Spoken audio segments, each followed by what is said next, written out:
Hello again, it's time for another thought, and today that comes from Josh Hunt. Josh is the chaplain to Felixstowe Academy, the high school and sixth form here in our town, and he works there on behalf of a charity called Boost, which is supported by lots of different churches and individuals across the town. So here's Josh with a thought, and we thank him for sending this in today. Hi everyone, it's great to see you, and I really hope that you're keeping well.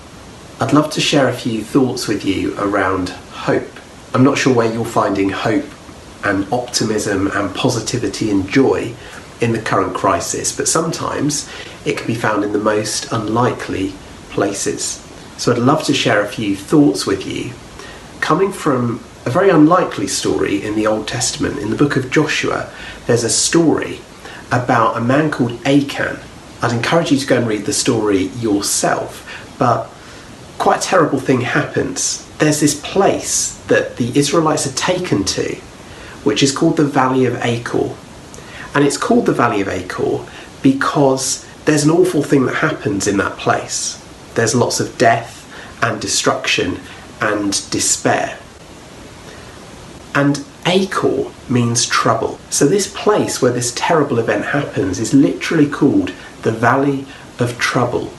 And in the book of Joshua it says it was known as the Valley of Achor evermore. This almost seemed a place that was condemned to death and destruction and despair. It doesn't seem like there's any hope. It doesn't seem like there's any way out of that real darkness.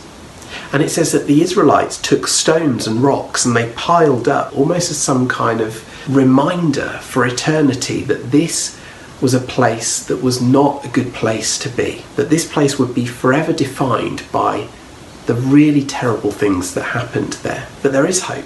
There is always hope.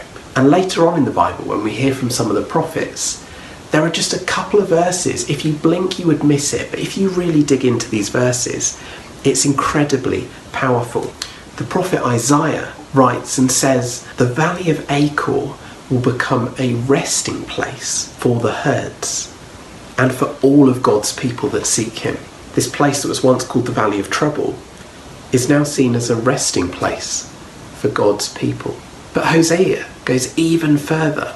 In the book of Hosea it says that God will transform the Valley of Achor into a door of hope.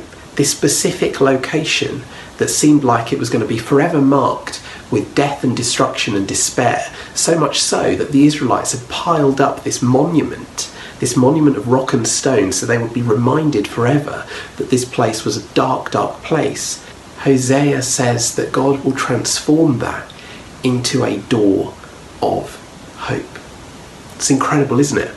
Even the places which seem the most hopeless can become hopeful.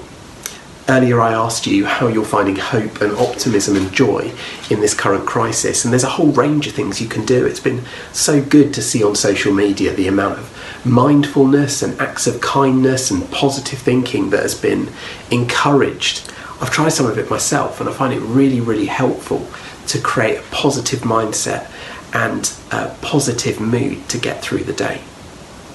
But I also know that as Christians we're called to a deeper kind of hope, not something that's going to make us feel a little bit more positive in a negative situation, not just something that's going to turn our bad mood into a slightly better mood, but I know we're called to a deeper sense of hope and optimism, that places and spaces can be transformed completely, that times of complete despair can become times of joy, that spaces and places and times that have been defined by death and destruction can eventually become places of hope, places where we find joy once again. And that's such an incredible example, the Valley of Achor becoming a doorway of hope. It didn't happen overnight, but we believe in a God who can completely transform situations beyond our wildest dreams. So if you're really struggling, if you're really finding it difficult to find hope and optimism and joy, there is hope. There is always hope. And it may not happen straight away, but God promises us that the Valley of Trouble becomes a doorway of hope. Take care. God bless you.